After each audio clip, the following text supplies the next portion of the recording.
Welcome to the Military Historian Podcast. I'm Lloyd Shellenberger. I'm your host. Thank you for tuning in. We have two special guests here, April and Asra Al-Abase. Hi, my name is Asra Al-Abase, first name A-S-R-A, last name A-L-A-B-A-S-E. Hi, I'm Zara Al-Abase, first name Z-A-H-R-A-A, last name A-L-A-B-A-S-E. Well, I'm glad to have both of you here today, and I'll tell you why. As I told you the other night, I'm a writer. I sat on your story for 21 years, and the more I started looking into your family's history, I realized, oh my God, this is incredible. What has happened to you, and by the way, it is a tragedy on every level, and I want to tell you I'm sorry for what you had to go through. But you were infants at the time. The last time we met was over 20 years ago, when myself and the 49th and other soldiers were taking you out of the Green Zone to fly to New York and then to North Dakota. What has it been like for you being in America? More than that, what is it like for you being an American right now? Yeah, I can go first. I really enjoy the freedom that I have here, and I can speak my mind and opinion on anything. And yeah, freedom is a big part of what I enjoy of America. Did your family have freedom in Iraq? No, they did not. And you, what about America have you taken away from this whole experience? I was going to say freedom as well, but I think the community here is extraordinary. I think seeing everybody come together, especially coming for our family, has been such a huge thing growing up, and being able to lean back on all the soldiers and legal professionals that have really inspired our own lives and have really helped us. So I think it's the sense of community and everybody pitching in together to help others, and you don't really find that in other places. We're literally just 2 days past the anniversary of your father's death. To fill in the audience and let them know what happened, your father, Majid, was murdered in Iraq for helping American soldiers, and your brother Omar was there and witnessed it. It was such a heartfelt story when I heard it and read it, and a lot of times it brought me to tears. What do you know of your father? You were told things, and what are some of those things you were told? I was told that he's a hero and that he helped the American soldiers and the American government find ISIS and basically dismantle them, yeah, and he was a hero for that. You were told about him probably by your mother, who we will eventually interview. If you think you've met a braver woman, just wait till you hear more about her. What did your mom say to you about your dad? My mom's extravagant. Yeah, she's the most brave person I've ever met. And yeah, she's amazing. But growing up, she always told us kind of how they met, and always inspired us to, hopefully find what she had with my father one day. And even though there was, I think a lot of people miss and don't really know about my father is the things that he went through as a child, and how it kind of made him become such a brave man. And we've been told stories our entire lives of how selfless he was and how amazing he was, and I think he's left such a big legacy. And I just hearing these stories growing up has made me want to follow in his own legacy. What kind of stories did they tell you? I'm not sure where you want me to start, but Just put it out there. Okay. How do you want to? So there were multiple times where my dad would go and I guess food during the time was really, really difficult to get, and he would go and travel miles and miles just to get them rice and potatoes and onions, as in some of the photos that we saw last night. So I think he would do anything for us, and that's exactly what he did. So Yeah. Do you have any stories you remember of him? Yeah, honestly, I know that every day he risked his life, knowing when he would go to the American soldiers that there would be people looking over him, and he would risk his life just so that he would dismantle ISIS, and he would risk his life every day knowing that. So I think that shows a lot about him and, the strides that he went towards. I don't know if you're aware of this, but living in Samara, it didn't fall to the American forces until October of 2004 that year. Yeah. Mm-hmm. And there were 5 tribes in that area who were all pro-Saddam, not pro-American. Your father was operating in all of that. I don't know what it means to you, but for me as a military person, that is brave. Now, from the day that your father died, did your mother ever tell you about what she went through? Yeah. yeah, Yeah. Okay. she did.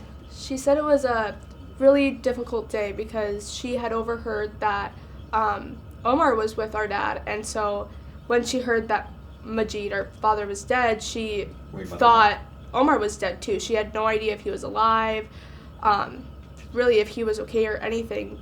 She knew nothing. And I remember actually this past summer when we were in Jamestown on our way leaving, my mom started talking to us about more stories that we had never heard before.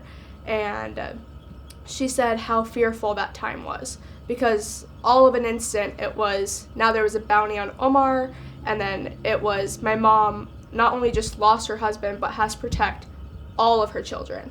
And she said it was the most fearful time of her life. And our grandma, she came to the house to try to help us, and my mom said there was one day where she was praying that she wouldn't die, and she remembered that people were going to come and they were trying to find us, and so she told our grandma to hide all of us kids in this house because there was a knock on the door, and she thought that this person was genuinely going to kill her. And as she opened the door, it was actually U.S. military forces, and it wasn't someone going to kill her.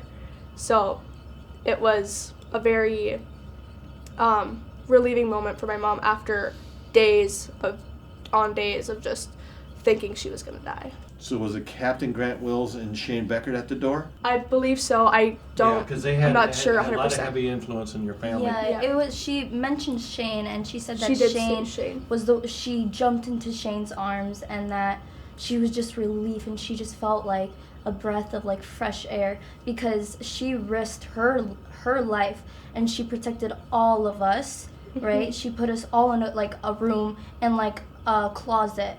And she was like, stay here. And she told her mom, my grandma, to stay here.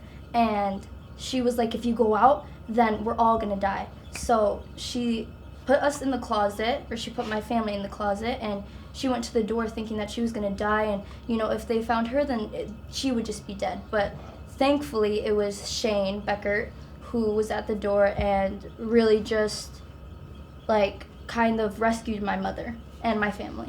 You're close to the Beckert family and the Wills family, aren't you? Yeah.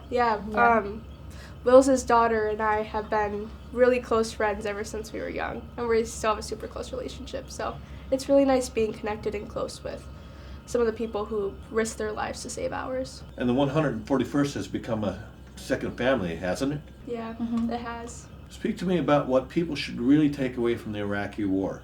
Because to explain to the audience, the Iraqi people didn't have a say in going to war. What would be the one takeaway for people watching this podcast that they can really and should really understand about what the locals went through? Traumatizing. That's what I could put in one word. Hearing the stories of my mom, and not only my mom, but my siblings during the time of the war, and what they had seen is something I personally can't comprehend. I mean, I was only 2, so I don't remember those things, but the stories they've said and the things that they've seen is something that I feel like people would pray they would never go through. So I think media says a lot about what it was like, but I think that actually being there and experiencing everything is a lot worse than what the media said it was.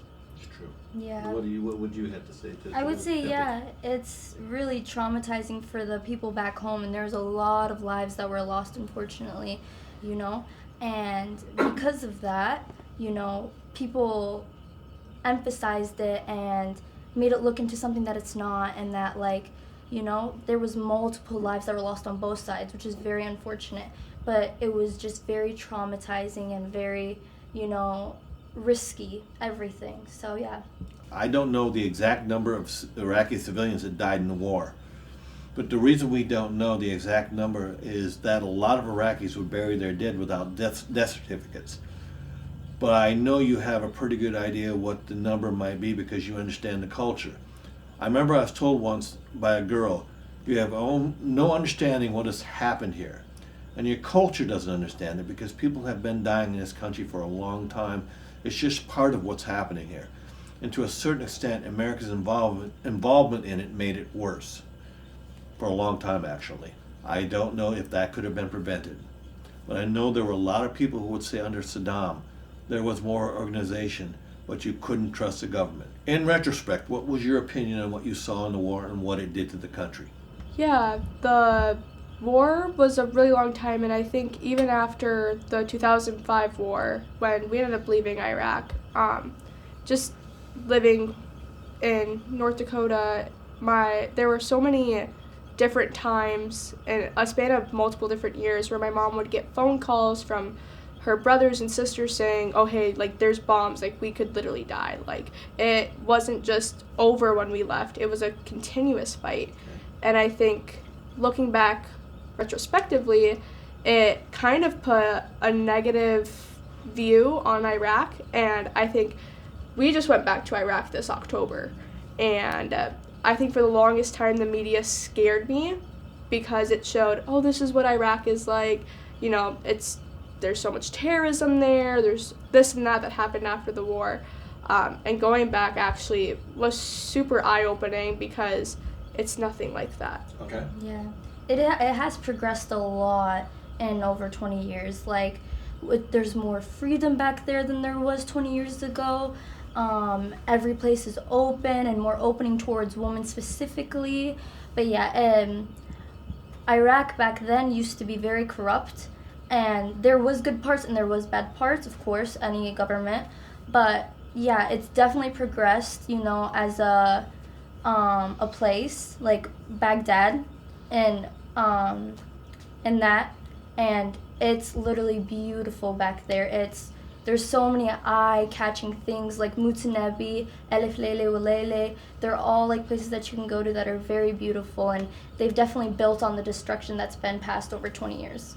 So would it be safe to say, don't judge the Iraqi people based on the Iraqi government's actions? Exactly. Absolutely. So I would like the two of you in a closing statement to tell the people what you would like them to understand about your family.